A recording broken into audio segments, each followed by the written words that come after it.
అందరికీ నమస్కారం. నేను మీ బోరుగడ్డ అనిల్ కుమార్.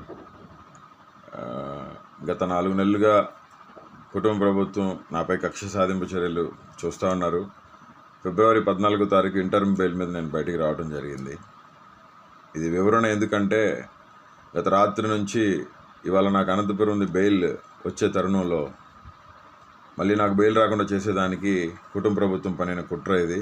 దళితున్నైన నన్ను చిత్రహింసలు పెట్టారు. 3rd డిగ్రీ ఇచ్చారు కర్నూలులో. నా వెన్నుపూస L4 బోన్ ఫ్రాక్చర్ అయింది. నా testis right side blood clot అయింది గుట్కాలతో తనటం వల్ల. ఆల్ ఇండియా మెడికల్ సైన్సెస్ వారు నివేదిక ఇచ్చారు. ఆ నివేదికను కోర్టు వారికి సబ్మిట్ చేసాం, హైకోర్టు వారికి.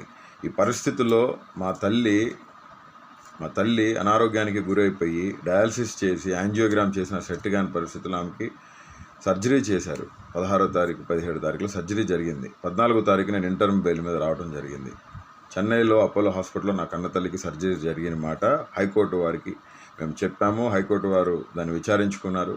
రికార్డ్స్ ఉన్నాయి మా దగ్గర. నా తల్లికి సర్జరీ జరిగింది.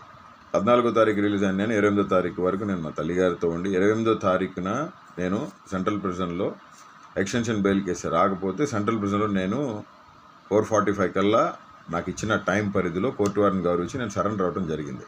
ఆ క్రమంలో మళ్ళీ వెంటనే మరుసటి రోజు నాకు మళ్ళీ ఇంటర్మ్ బెయిల్ రావడం జరిగింది. 3వ తారీఖు నేను రిలీజ్ అయ్యాను. 1వ తారీఖు ఇంటర్మ్ బెయిల్ ఇస్తే నేను 3వ తారీఖు రిలీజ్ అయ్యాను. ఆదివారం కావడంతో అక్కడ స్టాఫ్ కొరత ప్లస్ షూరిటీస్ అయ్యో సరిపోలేదని చెప్పడంతో ఈ క్రమంలో నా తల్లిని నేను ఒక్కడనే కొడుకుని నేనే చూసుకోవాలండి. 5 చెల్లెలు ఉన్నారు. వాళ్ళంతా చదువుకున్నారు, పెళ్ళిళ్ళు చేసుకొని సెటిల్ అయ్యారు వాళ్ళు. ఇప్పుడు నా కన్న తల్లికి తండ్రి లేడు, చనిపోయారు. నా తండ్రి చనిపోయారు.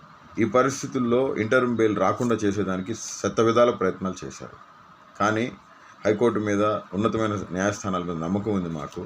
ఇప్పుడు కొత్తగా కావించింది ఏంటంటే నేను ఏదో ఫేక్ సర్టిఫికేట్ నేను అసలు ఫేక్ సర్టిఫికేట్ ఎలా పెడతానండి? నేను సెంట్రల్ ప్రిజన్లో ఉన్నాను, నేను జైల్లో ఉన్నాను.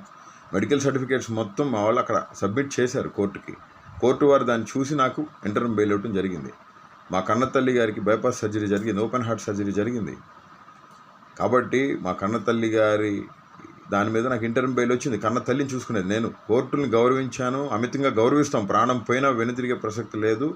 కోర్టులకే, కోర్టు మాటలకే, కోర్టు న్యాయమూర్తుల మాటలకే కట్టుబడి ఉంటాం. బాబాసాహెబ్ అంబేద్కర్ వారసుడిగా, దళితుడిగా, నేను ఒక లా చేసిన స్టూడెంట్గా నేను మీకు అందరికీ విన్నవించుకుంటుంది ఒకటే, నన్ను ఇబ్బంది పెట్టి నాకు బెయిల్స్ రాకుండా నన్ను పర్మనెంట్గా జైల్లో ఉంచాలని చెప్పి కూటమి ప్రభుత్వం, నారా లోకేష్ గారు, పవన్ కళ్యాణ్ గారు, చంద్రబాబు నాయుడు గారు చేస్తూ ఉన్నారు.